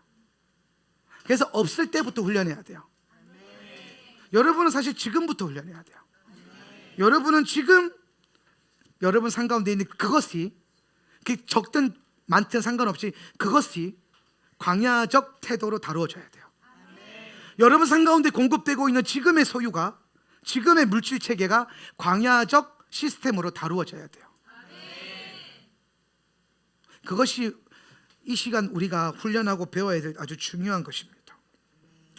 제가 광야의 영성을 얘기하면서 재정에 대한 얘기를 먼저 꺼낸 이유가 뭐냐면요, 3가지가 있어요. 이걸 나누고 마무리하려고 하는데, 첫 번째로 재정의 영역이 우리 삶 가운데 많은 영향력을 끼치고 있기 때문이에요. 우리는 돈의 영향을 많이 받고 살아요. 그죠? 어느 날 막 행복하게 웃고 있는 성도님이 있었어요. 뭐가 그게 행복해 하니까, 어머 목사님 내가 주식을 뭐 샀는데 잘 됐대. 할렐루야. 그럴 수 있죠. 좋은 일이에요. 예. 그런데 어느 날 보는데 얼굴이 썩었어. 뭘 투자했는데 또 안 됐대. 여러분, 얘가 그렇게 되면은 안 되는데, 근데 그걸 통해서 우리가 남일 같지 않죠, 그죠? 근데 그게 다분히 내 삶 가운데도 쉽게 일어날 수 있는 이유가 뭐냐면, 그만큼 돈은 이 세상에서 강한 영향력을 갖고 있어요. 그래서 우리는 영성 훈련을 할 때 재정의 영역을 훈련하는 것을 반드시 가장 먼저 다뤄야 돼요. 왜? 영향력이 크니까. 그럼 여러분 이런 거예요. 돈부터 꺾어 놓으면 엔간한 건 대부분 꺾입니다. 여러분의 재정 시스템부터 하나님 나라 시스템으로 만들어 놓기 시작하면 예배하라고 알아서 예배할 거고, 알아서 뭐 할 거고, 알아서 살아갈 게 꽤 많아요. 그것만 해결이 돼도. 그런데 우리의 마음에 눌림과 고통과 괴로움과 바쁨과 피곤함과 뭐 이런 것들을 자꾸 주는 가장 그 대부분의 큰 요소는 뭐냐면 돈이죠. 예. 그래서 저는 여러분이 하나님이 주시는 복을 반드시 받아야 된다고 생각을 해요. 매주 제가 여러분에게 복을 받으시면 하나님 여러분 더 잘되게 하실 거라는 믿음의 소망을 선포하는 이유가 뭐냐면 그게 우리에게 필요해요. 그런데 여러분 그게 와서 주인 된다 이렇게 반대라는 거예요. 그렇게 해서 안 된다니까요. 그거 오면 여러분 그때부터 이렇게 하세요 이게 아니라 지금부터 여러분이 정말 예수님이 주인 되고 지금부터라도 여러분의 삶을 돈에 빼앗기지 않고 돈의 영향력에 여러분의 인생의 영향력을 빼앗기지 않고 돈의 지배력에 지배당하지 않고 예수 그리스도의 십자가 복음과 하나님 나라의 가치에 조종당하고 컨트롤당하고 지배당하는 삶. 내 삶의 기준이 나의 형편에 있지 않고 하나님의 뜻에 있는 삶. 한 번쯤 그런 베팅을 해보라고요. 아니 주머니에는 없어 재정이. 그래서 못할 것 같았는데 기도만 하면 주님이 하라고 해. 그래서 일단 소원하고 던져놓고 하나님 해볼게요. 그리고 주님이 어떻게 일하나 주님 책임지세요. 그러면서 담대하게 한번 살아보라고요. 진짜 내 찢어진 주머니와 찢어진 하늘 문이 연결되어 있는지 한 번씩 테스트 해보면서 그럼 여러분 반드시 이 고백이 나올 거예요. 어라? 이게 되네? 이게 된다고? 그게 돼요. 그 삶을 먼저 경험해본 제가 여러분에게 담대히 선포할 수 있어요. 주님은 여러분 삶에 모든 재정과 소유와 물질의 주인 되기에 합당하십니다. 여러분의 소득이 얼마든 소유가 어떻든 채무가 어떻든 빚이 어떻든 여러분의 주뜻대로 여러분의 재정을 쓰기 시작하고 여러분의 삶의 선택의 기준이 하나님의 뜻이 되기 시작한다면 주님의 통치는 역동성, 그분의 역동성은 여러분 삶 가운데 반드시 임할 거예요. 저는 개척 초기에 진짜 한 푼도 없이 교회 개척해가지고 뭐 지금 하라고 하면은 그 상태로는 못할 것 같은데 지금 상태로는 할 수 있고 그때 그 상태로 한 번 더 해봐 그러면 무슨 상태로 했는지 모르겠어요. 그러니까 이게 어떤 거냐면 진짜 기댈 데가 없고 나올 구멍이 없으니까 진짜 하늘 구멍밖에 볼 수가 없어요. 그런 삶으로 시작을 했어요. 내 삶의 소득이라고는 한 달에 28만 원. 그게 2년 동안 한 달에 28만 원을 살아가는 거예요. 한 달에 28만 원이면 여러분 핸드폰비 내고 먹을 거 몇 개 사놓고 나면요 뭐 없어요. 그런데 여러분 그걸 어떻게 살아요? 사라진다니까요. 사라져요. 왜 안 사라져요? 여러분의 공급이 여러분 주머니면 못 살죠. 근데 하나님이 제주도 오자마자 저를 통해서 가르치신 게 뭐냐면 네 삶의 주인이 누구냐? 네 인생의 주인이 누구냐? 너의 사역의 주인이 누구냐? 네가 믿는 하나님이 어떤 분이냐? 관념 속의 하나님이냐? 신학이냐? 아니면 살아계신 하나님이냐? 저는요 선택이 아니라 강권적으로 거기에 베팅을 할 수밖에 없었어요. 나올 구멍이라고는 하늘 구멍밖에 없었어요. 좀 더 적나라하게 표현하면 돈 나올 구멍이라고는 하늘 구멍밖에 없는 삶. 진짜 딱 그 상태였어요. 양가 부모님이 반대하는 결혼을 했고 로미오와 줄리엣처럼 결혼의 조건으로 한 푼도 재정의 지원을 받지 않았고 진짜 하나님 나라의 원리로 살았어요. 그런데 힘들었냐? 안 힘들었어요. 사랑 목사님 힘들었어요? 안 힘들었어. 우린 늘 고백해요. 그때 안 힘들었어. 어떻게 살았는지는 모르겠는데 그러니까 여러분 제정신으로는 못 살아요. 하나님 나라 정신으로 사는 거지. 왜 자꾸 제정신으로 살라 그래요? 어머 목사님 그건 목사님이나 하는 거지. 그러면 여러분 진짜 소망이 없어요. 그런 생각 갖고 있으면. 제 삶을 먼저 하나님이 그렇게 경험하게 하신 이유가 뭘까요? 그거 성도들한테 가르치라고. 네 삶의 주인이 누구냐? 한 달에 얼마 있어야 살아갈 수 있는 게 인생이 아니야. 근데 중요한 건 여러분 여기서 중요한 건 있고 없고가 아니라 예수님이 진짜 주인인가? 내 삶의 영향력과 지배력과 내 삶의 모든 선택의 기준이 정말 기도와 말씀과 예배에 있다면 여러분은 지금부터 엄청나게 역동적인 하나님 나라의 삶이 부러질 거예요. 이거는 보장할 수 있어요. 왜냐하면 성경도 그걸 보증하고 지난날에 경험해왔던 나의 삶이 그걸 보증하더라고요. 연말이 됐을 때 교회 성전세 연세를 내야 되는데 교회 통장 여니까 0인 거예요. 11조 하는 집사님이 한 분 계셨는데 그 11조로 전기세 내고 애들 주말에 컵라면 먹이고 우리 전사님들 컵라면 먹고 컸거든요. 여러분 애들 주의 종으로 저렇게 훌륭하게 만들려면 컵라면을 먹여야 돼요. 그 송기정 선수가 마라톤으로 라면 끼려 먹고 그 금메달 아니래. 여러분 더 좋은 거 먹고 있으니까 더 잘 커야 돼. 할렐루야. 좋은 말 할 때 더 좋은 거 먹고 컸으니까 저 분들보다 더 잘 커야 돼요. 아멘 안 하냐? 근데요 진짜 우리 전사님들 학생 때는요 진짜 컵라면밖에 먹은 게 없어요. 우리는 줄 수 있는 게 컵라면밖에 없어서 줄 수 있는 게 컵라면밖에 없다.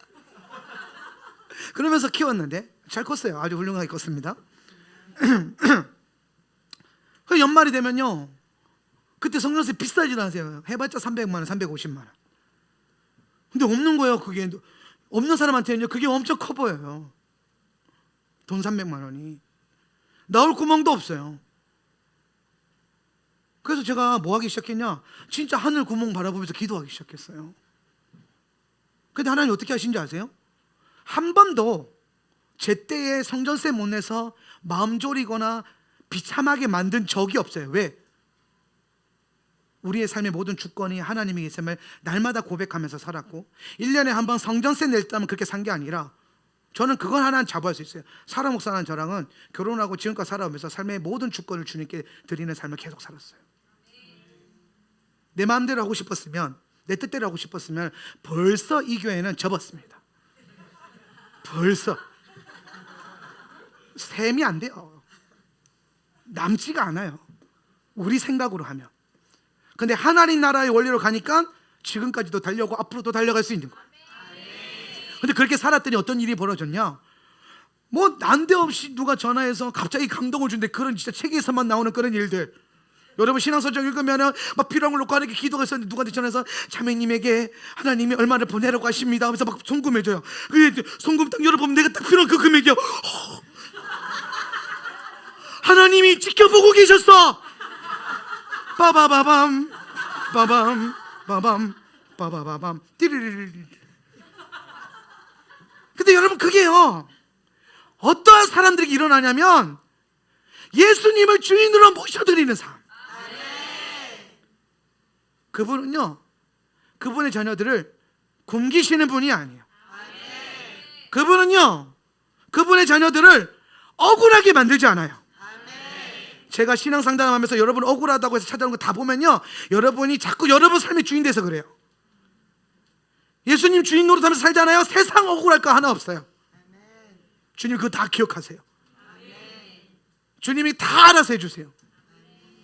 진짜 편한 삶이에요. 아이고 목사님 그러면 진짜 편하게 좋겠다. 진짜 편하고 좋다니까요. 내가 몇 번을 말해 진짜 편하고 좋다고. 근데 그걸 못 살아요. 왜? 내가 가진 게 많은 거야. 내가 할 줄 아는 게 많은 거야. 나올 구멍이 하늘 구멍 말고도 많은 거야. 직장 구멍도 있고 부모 구멍도 있고 별별 구멍들이 다 있어요. 내가 뚫어도 된다 이렇게 하면서 살고 있으니까 뚫으면 또 뚫리네, 되네, 그렇게 사는 거예요. 점점점 하늘 구멍이랑 멀어지고, 점점점 하늘의 공급이랑 멀어지고, 점점점 하나님이랑도 멀어질 거예요. 주인을 똑바로 안 세우면. 어느 순간 여러분 종교적인 생활을 하고 있을 거예요. 어느 순간 여러분은 임재적 감각을 날려버릴 거예요. 예배 시간에 꾸벅꾸벅 졸 거고, 설교 하나도 못 알아들을 거고, 찬양할 때 이러고 있을 거고, 예배 시간 내내 언제 끝나냐 도대체. 2시간 반이나 지났는데 요새 설교는 왜 이렇게 긴 거야. 분명히 예전에 10시에 맞춰주셨는데. 다음 주 니에미야 들어가 보세요. 이제 5시간 설교의 기록을 세울지도 몰라요. 그런데 여러분, 주인이 예수님께로 바뀌잖아요. 2시간 반을 예배 드렸는데, 어머 목사님 예배가 왜 이렇게 짧아요? 정신 나간 거죠. 이게 제 정신이 아닌 거예요. 이걸 무슨 정신이라고 그래요? 하나님 나라 정신. 하나님 나라 정신. 예배를 세상에 3시간이나 드려? 제 정신으로 살면 그게 계산이 나와요. 미쳤어. 제 정신이 아니야. 아무리 교회가 좋아도 그렇지, 아무리 예배가 좋아도 그렇지, 어떻게 이 시간까지 예배 드려? 정신 나간 거 아니야? 그 교회 이상한 거 아니야? 제 정신으로 살면 그 얘기 나와요. 근데 하나님 나라 정신으로 살잖아요. 자 이제 기도합시다 그러면 벌써 끝났어? 설교 더 괜찮던데? 또 듣고 싶던데? 집에 가서 좀 더 들어봐야지. 무슨 정신? 하나님 나라 정신. 그러니까 영혼을 빼놓고 사세요. 생각 없이 살라는 건 아니에요. 감각을 하늘 감각으로 옮기라는 거예요. 그리고 생각을 하나님께로 맞추라는 겁니다. 그게 더 정확해요. 돈에 대한 얘기를 먼저 하는 이유가 뭐라고요? 영향력이 너무 커서 그래요. 오늘따라 돈덩거리네. 맞아요. 돈덩거리는 설교예요. 그래야 여러분이 어떻게든 그걸 끊어낼 거 아닙니까? 네.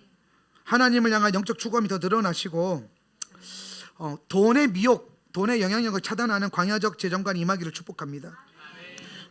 이제 두 번째, 아직 시간 많이 남았어요. 마음 빨리 내려놓으세요. 둘째로 광야 시스템으로 들어가는 것 자체가, 그러니까 광야의 영성을 소유한다는 것 자체가 재정에 대한 가치와 기준을 바꾼다라는 겁니다.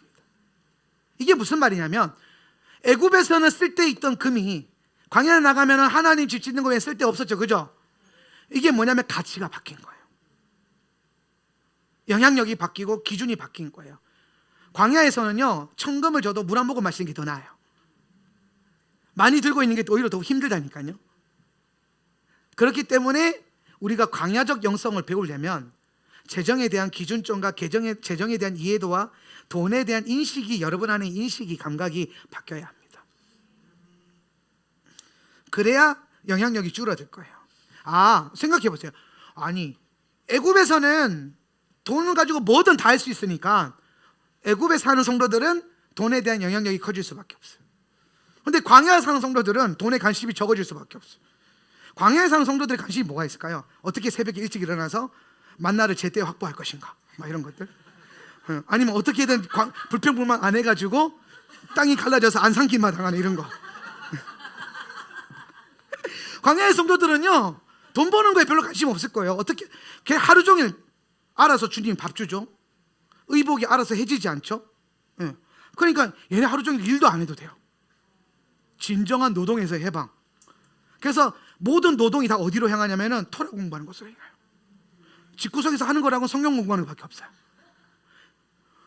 얼마나 이게 또 이게 두 가지 부류. 이게 괴로운 삶이 있고 이게 행복한 부류가 있어요.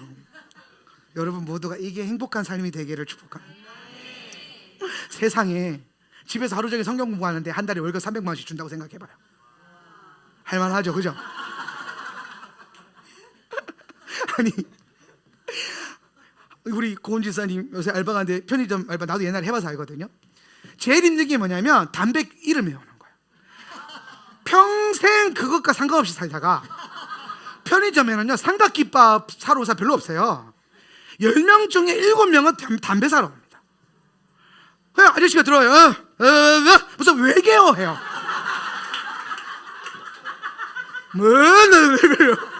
나한테 그렇게 들렸어요.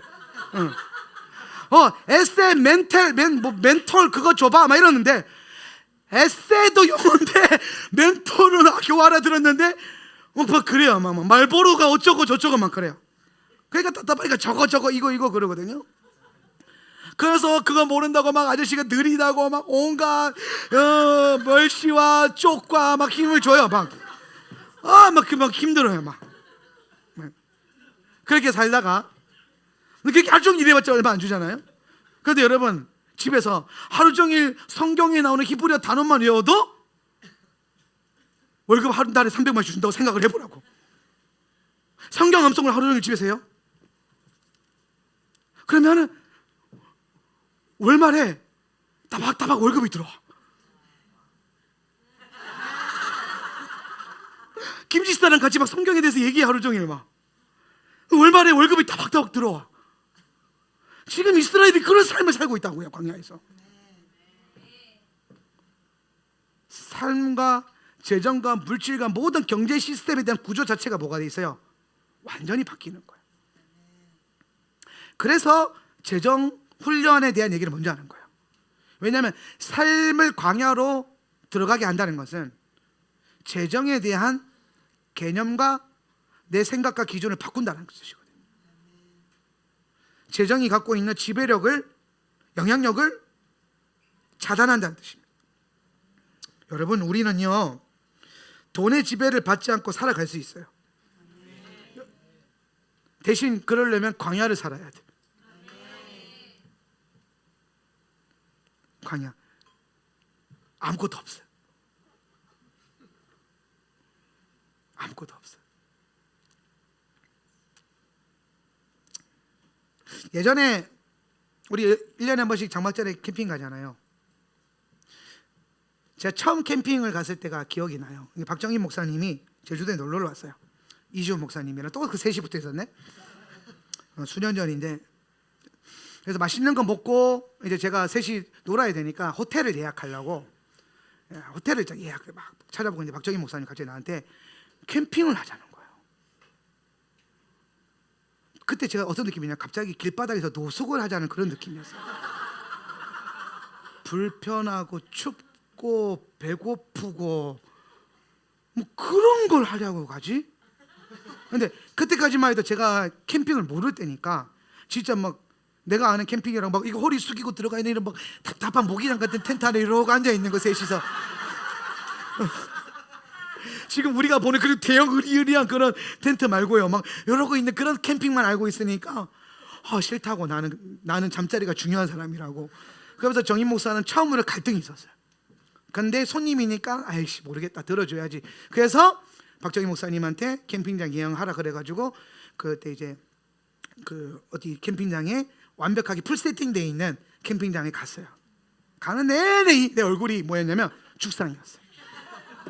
하루를 자더라도 좀 호텔에서, 저는 진짜 그런 거 좋아해요. 럭셔리하게 호텔에서 막 책 읽으면서 수영장에서 막 그렇게 쉬고 있고, 막 때 되면 알아서 호텔 뷔페 먹고 막. 난 그런 거, 광야 살아라 그런 거 좋아하는 거 웃기죠, 그죠? 좋아하는 건 좋아하는 거고 광야는 광야입니다. 그래서 그런 거 좋아하는데 캠핑을 가자는 거예요. 갔습니다. 갔는데요, 뭐 달라요. 텐트가 서서 들어가는 거예요. 내가 경험한 텐트는 이러고 들어가가지고 이러고 앉아있으면 이렇게 당할랑말랑 이게 텐트였는데 걸어서 들어가요. 들어갔는데 막 텐트 안에 침실이랑 거실이랑 농 갈라져 있어. 우와, 농 갈라져 있네. 근데 거기에 막 진짜 막 테이블도 있고 막 램프도 이렇게 막 호롱 램프 막 호롱 이러고 있고, 막 밤 되는데 막 분위기 아늑하고 죽음인 거예요. 그래서 막 거기서 셋이 앉아가지고 하나님 나라가 어쩌고 저쩌고 막 커피 한잔 마시면서 밤새 얘기하는데 너무 좋더라고요. 그러면서 이제 자고 일어나 새벽에 혼자 이렇게 앉아 있는데 좋더라고요. 왜? 그 공간에 아침에 일어났는데 우리가 장봐온 먹을 게 있었어요. 커피도 있었어요.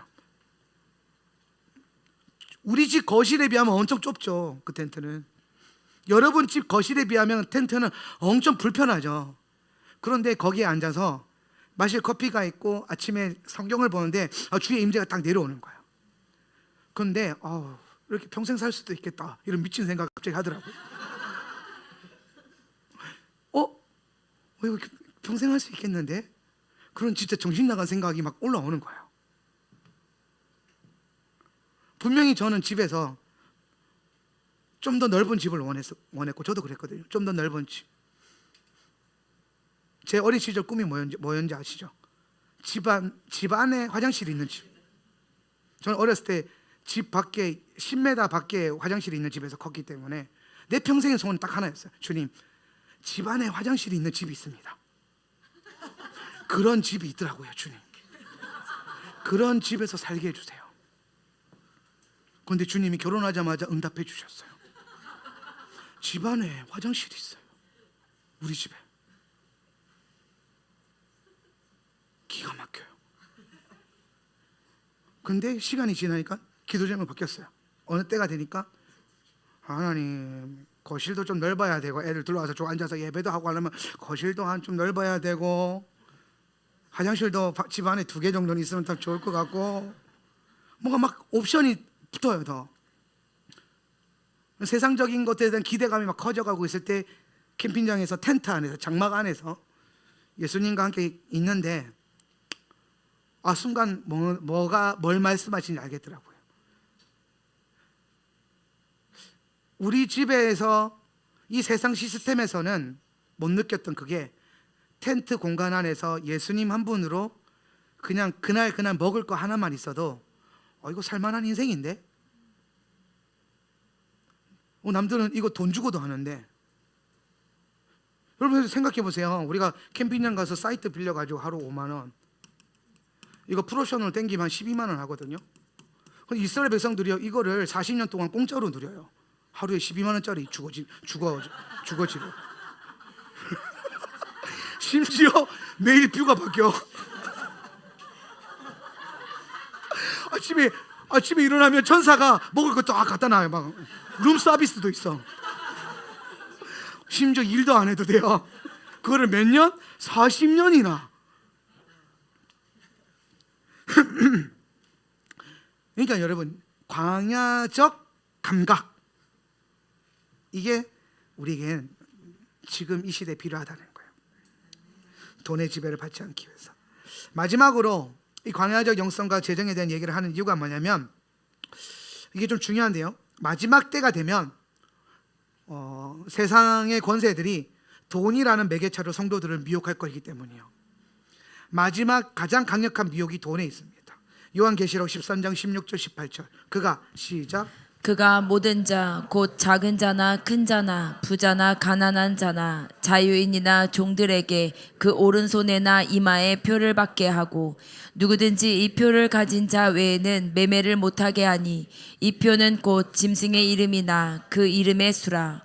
지혜가 여기 있으니 총명한 자는 그 짐승의 수를 세어보라. 그것은 사람의 수니 그의 수는 666이니라. 우리가 믿을 때 재정에 대한 광야적 태도, 재정에 대한, 이제 또 새로운 단어가 나왔어요. 재정에 대한, 같은 말이긴 한데 표현이 다르니까, 광야적 태도. 이게 곧 아까 제가 계속 말하고 있는 광야적 재정관이에요.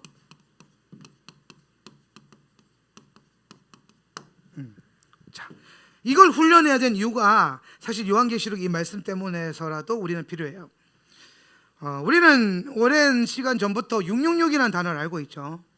또 이 단어는 대부분의 크리스천들에게는 이제는 어떤 느낌이냐면, 약간은 부정적인 선입견이 있는 단어예요. 어디 가서 666 얘기하면 분명히 성경에 있는 얘기인데, 666 얘기하면은 시한부 종말론자나 아니면은 뭐 음모론자나 막 이런 식으로 취급을 받아요. 성경에 있는 건데도 불구하고. 또 어떤 경우에는 세상 미디어에서도 이 666을 사탄의 표식으로 많이 쓰고 있죠. 그래서 그런지 오히려 더 흔해져 가지고 경계를 안 하는 느낌이 더 강해요. 666이라는 단어가 정말 중요한 단어인데도 불구하고. 그래서 저는 여러분이 마지막 때에 주님의 오심 앞에 666의 예표가 될 수 있는 모든 것들을 경계하면서 살 수 있기를 축복합니다. 오늘 이 설교를 통하여서 이 광야적 태도를 통하여서 여러분 삶 가운데 바벨론적 이 666 시스템이 될 수 있는 모든 것들에 대한 경계심이 약간은 일어날 수 있기를 축복합니다. 마지막 때에 세상의 원수는 성도들을 환란에 빠뜨리기 위해서 666의 예표를 사용할 거예요. 근데 이게 본질이 뭐냐면요, 이 666의 핵심은 이것을 짐승의 표라 그랬는데요, 이게 사람의 수거든요. 예, 짐승의 표. 예, 이게 아마 게마트리아 숫자값이랑도 연결되어 있을 거예요. 그 정도는 이제 나중에 요한계시록 갈 때 풀 거고, 이 짐승의 표, 요게 어떤 영향력을 갖고 있냐면 매매를 못하게 한다는 거예요. 이것으로 매매를 가능하게 한다는 거예요. 이것을 통하지 않고서는 뭘 못한다? 매매를 못한다라는 거예요. 근데 여러분, 요한계시록 13장 16절 18절 읽어보면 여기에서 이 본문에서 묘한 뉘앙스가 하나 있어요. 그게 뭐냐면 누구든지 이 표를 가진 자 외에는 매매를 못하게 하니, 이 말은 무슨 말이냐면 이 짐승의 표가요 강제적으로 집행되는 게 아니라는 거예요. 우리는 이제 예전에 약간 그런 걸 많이 들었어요. 강제로 다 이거 심을 거고 강제로 다 받게 할 거다, 이런 표현들을 많이 들었는데 아닐 수 있어요. 오히려 어떤 면에서 하나님은 그 욥에게 고난을 허락하실 때 욥을 보존하시기 위해서 하나님 막으신 것이 있거든요. 이 세상에 하나님이 어떠한 악한 행위들을 풀어놓으셨죠. 허락하셨어요. 그래서 악이 활동하고 있는 건데 그분의 선하심 안에서 이 땅을, 하나님의 세상을 보존하시기 위해서 그분이 섭리 안에서 간섭하시는 것도 있어요. 그러니까 하나님이 다 차단하는 것도 아니고 다 허락하는 게 아니라는 겁니다. 그 마찬가지로 짐승의 표도 강제적으로 다 받거나 아니면 다 주고 이런 개념이 아니라 가진 자 외에는 매매를 못하게 하니 라고 하는 이 원어적 뉘앙스 안에는 뭐가 있냐면은, 매매를 하는 거가, 이 짐승의 표를 받는 거가 누구의 선택이다? 성도들의 선택이라는 거예요.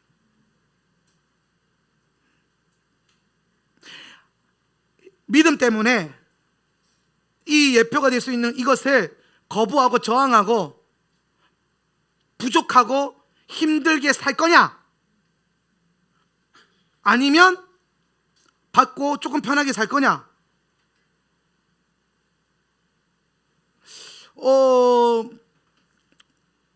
마귀는 성도들의 이런 경계심을 낮추기 위해서 신학교 안에서부터 이거 작업하고 있어요. 그게 대표적인 게 뭐냐면 요한계시록과 종말론을 무천년주의로 믿게 하는 거예요. 무천년주의로 종말론을 믿으면 어떤 일이 벌어져요? 이게 아무런, 내 삶과 아무런 의미가 없어져요. 666은 그냥 다 헛소리예요. 종교, 그냥 극단적 극우 종교, 뭐 근본주의자들이 하는 그냥 헛소리예요. 막 음모론으로 취급돼요.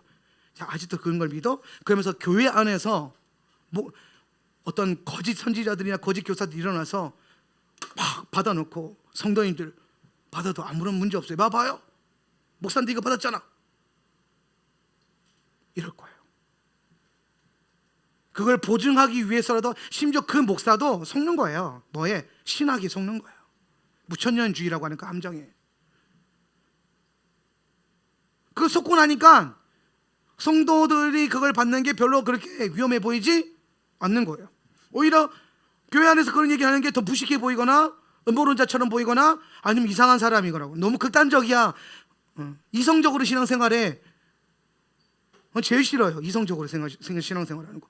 어떻게 영을 이성으로 해요? 그게 가능하냐고요, 그게. 여러분, 이성적으로 신앙생활이 되는 것 자체가 이미 거짓인 거예요. 왜? 여러분의 이성이 어떻게 하나님을 이해할 수 있어요? 제가 수요일 날 그 얘기했죠. 우리는 근본적으로 뭐 되어 있다? 망가져 있다. 그래서 그분이 오셔서 나를 뭐 하신다? 고쳐주신다는 거예요. 아니, 망가져 있는 사람들이 무슨 담대함으로 하나님을 이해함으로 믿어요? 정신 나가게. 그렇지, 위험한 거예요.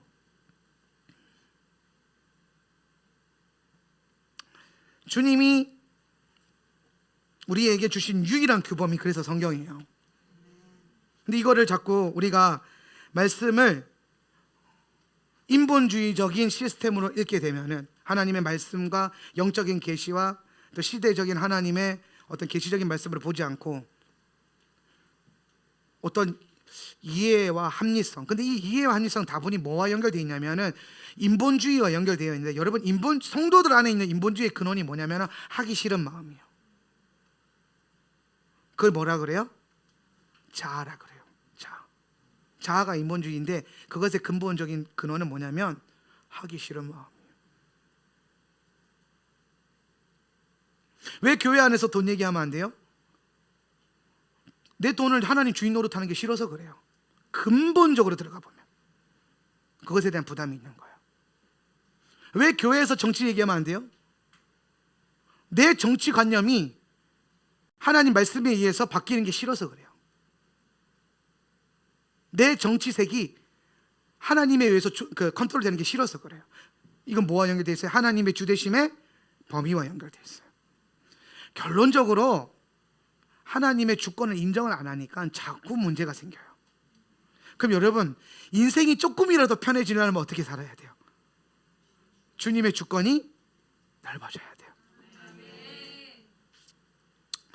666은 강제로 받는 건 아닐 거예요. 뉘앙스가 그래요. 가봐야 아는 문제이긴 하지만, 그런데 이게 강제로 받는 게 아니라면 더 심각해져요. 성도들이 스스로 배교를 선택하는 거니까. 그런데 오늘날의 시스템과 교회 안에서 나오는 목소리만 들어봐도 한국교회 교회의 80% 이상이 무천년주의자들이에요.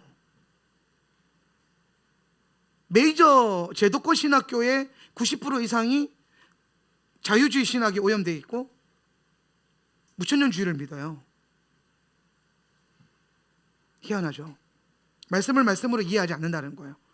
저도 그런 진영에서 성경 공부했지만, 그러니까 자꾸 하나님을 뭘로 접근하냐면 이성으로 접근해요. 이해시키려고 그래요. 이럴 때 여러분, 우리는 반대로 그걸 저항하면서 뭐에 초점을 두냐면 이성이 아니라 영성에 초점을 둬야 돼요. 여러분이 예수님과 동행하면서 느껴지는 그 감각, 예수님이 여러분과 함께 하심으로 말미암아 여러분 안에 일어나는 그 감각들에 더 집중하세요. 마지막 때가 되면 많은 미디어나 세상이 이 666이라고 하는 짐승의 표에 대해서 더 무뎌지게 만들 거고, 더 자주 그런 얘기를 할 거예요. 제가 오늘 그 음악하는 그 친구랑 통화를 하는데 제가 그런 얘기 했어요. 형제요, 네가 지금 네 그 공허함을 예수로 채우지 않는다면 너는 세상 물질이나 아니면 우리나라도 안전하지 않은 마약이나 이런 걸로 네 삶을 채울지도 몰라. 그게 더 위험하지 않겠니? 그랬더니 그 친구가 뭐냐면, 형 지금 마약보다 더 위험한 게 더 많아요, 이러는 거예요. 또 새로운 세상을 알게 되었네요. 마약은 이제는 명함도 못 내민대요. 그게 뭐가 제일 문제야? 그러니까 요즘은 모든 자기 주변에 있는 같이 이 사업을 하는 CEO들이나 음반업계의 사장들이나 한 사람들이요, 뭘 그렇게 결정하냐면 사주를 본대요. 무당을 찾아가서 점을 본대요. 그래서 점을 보고 사업 확장하지 마 그러면 사업 확장 안 한대요. 그러니까 인생의 주권이 무당의 점에 있는 CEO들과 경영자들이 그렇게 많은 거예요. 자기처럼 합리적으로 계산하는 것까지도 안 간대요, 사람들이. 뭘 하냐만에 대한 주권을 사주나 무당의 점에 의존하는데, 형 이게 생각보다 되게 심각해요, 이러는 거예요. 생각보다 되게 심각해요. 나라가 다 지금 주술적인 것에 묶여 있어요. 이게 나라 안에 지금 흐르고 있는 영향력이에요. 여러분, 모르겠어요. 여러분이 현 정권에 대해서 어떻게 생각하는지는 모르겠는데, 그냥 영적으로 한번 간단하게 한번 볼게요. 윤석열 대통령의 영부인 김건희 여사는 대학원에서 전공을 무속신앙을 전공했어요. 그죠? 예, 석사 논문이 무속신앙이에요. 뭐 뉴스에 나오는 그 자료 보니까 내가 무당보다 더 세 이런 얘기 하잖아요. 그게 그냥 보통 하는 말이 아니에요. 나라 통수권자의 와이프가 우리로 치면 왕권으로 치면 왕비가 주술사예요. 약간 이세벨 같죠? 그런 나라의 가장 높은 산에 주술의 영이 있어요. 그러니까 여러분, 정치 진영만으로 그 정권을 뽑는 게요, 이제 안전해지지 않았다라는 거예요. 우파를 찍는다고 해서 나라가 안전하지 않아요. 여러분, 기도할 때입니다.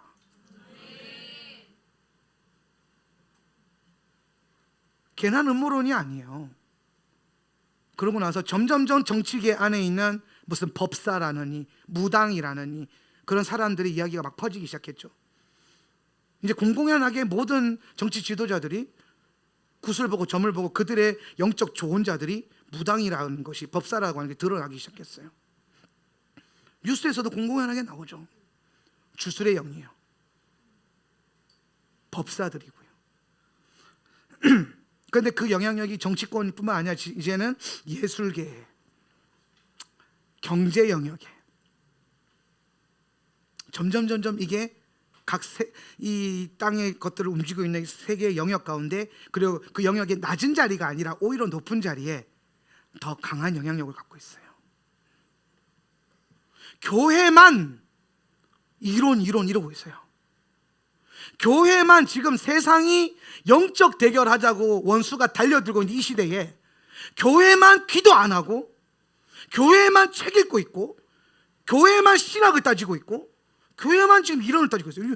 여러분, 이런 교회가 마지막 시대에 짐승들의 표가 일어나고 짐승들의 공격이 시작되면요, 추풍 낙엽처럼 쓰러집니다. 성도들, 지금부터 밤새워 가면서 기도하는 영성 훈련시켜 놓지 않으면, 지금부터 하나님 음성 들으면서 주님의 주되심을 인정하고 그분의 이끄심 앞에 내 삶을 경영하지 않으면 나도 모르게 주술적인 것들이 나를 끌고 가버려요. 이게 여러분, 이게 얼마나 지금 무서워졌는지 저는 잘 모르는데, 오늘 어떤 우리 전사님 한 분 그 얘기 하더라고요. 목사님, 요새 예능 중에 무슨 예능? 신들린 연애라는 게 있대요. 그게 뭐냐면 무속인들이랑 일반인들을 연애하는 예능을 만든대요. 그래서 막 다 무속인들끼리 연애하는 거예요? 그 걔네가 모여서 뭐 하겠어? 그 텔레비전에서 신받은 얘기, 귀신 노름하고 있는 얘기, 그런 얘기를 미디어 건데 퍼뜨리고 있는 거예요. 신 들린 게 아니라 귀신 들린 연애, 귀신 들린 미디어예요. 이래도 여러분, 아이들 미디어 통제 안 할 거예요? 어느 순간에 이런 게 비집고 들어와요. 어느 순간에 이런 아젠다들이 치고 들어와요. 그리고 거기 익숙해지면요, 그게 뭐 문제에서 재미만 좋더구만 이하고 앉아있다니까요. 그거 보는 신들린 연애 보면서 재밌어 하고 있는 크리스천들 분명히 많습니다. 분명히 많을 거예요. 위기의식 못 느낀 사람 분명히 많을 겁니다. 우리나 뭐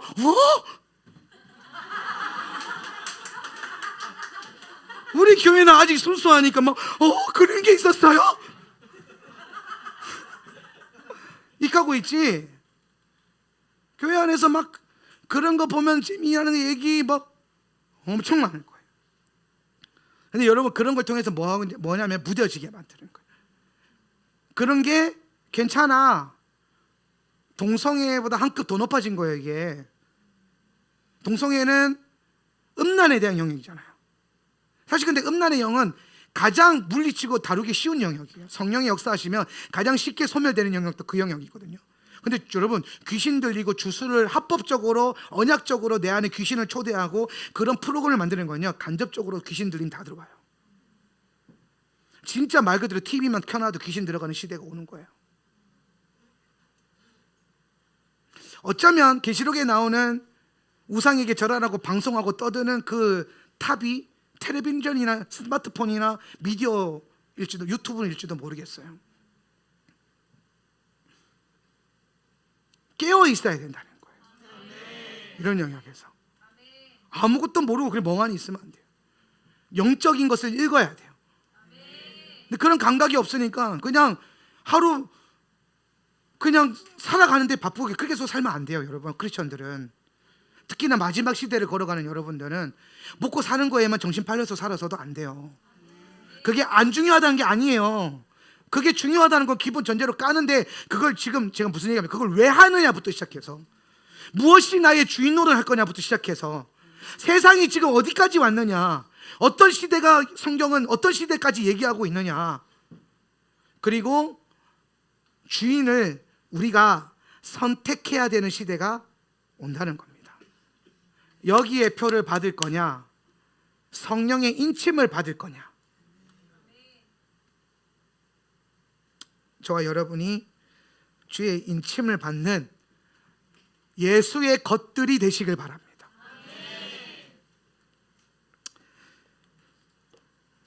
저는 마지막 시대에 우리에게 광야적 영성을 위해서 이 재정에 대해서 명확하게 알고 관념을 갖고 개념을 갖고 훈련하는 것이 중요하다고 생각합니다. 그래서 이 마지막 시대 영성을 얘기하면서 광야의 영성에서 가장 먼저 재정에 대한 얘기를 꺼냈어요. 네. 저와 여러분 삶 가운데 먼저는 돌파가 있길 바라지만, 먼저는 그 부어지는 은혜와 축복이 있길 바라지만, 지금부터라도 우리는 광야적 재정관을 갖고, 여러분의 소유가 여러분의 것이 아니고, 또 광야에서는 그닥 그렇게 쓸데없는 거 거기에 너무 마음 뺏기지 말고 예수님께 더 마음 뺏기고, 주를 섬기고 주의 나라를 넓혀드리고 하나님을 섬기는 것에 더 많이 여러분의 마음을 빼앗기는 그런 날선 교인들이 되시길 축복합니다.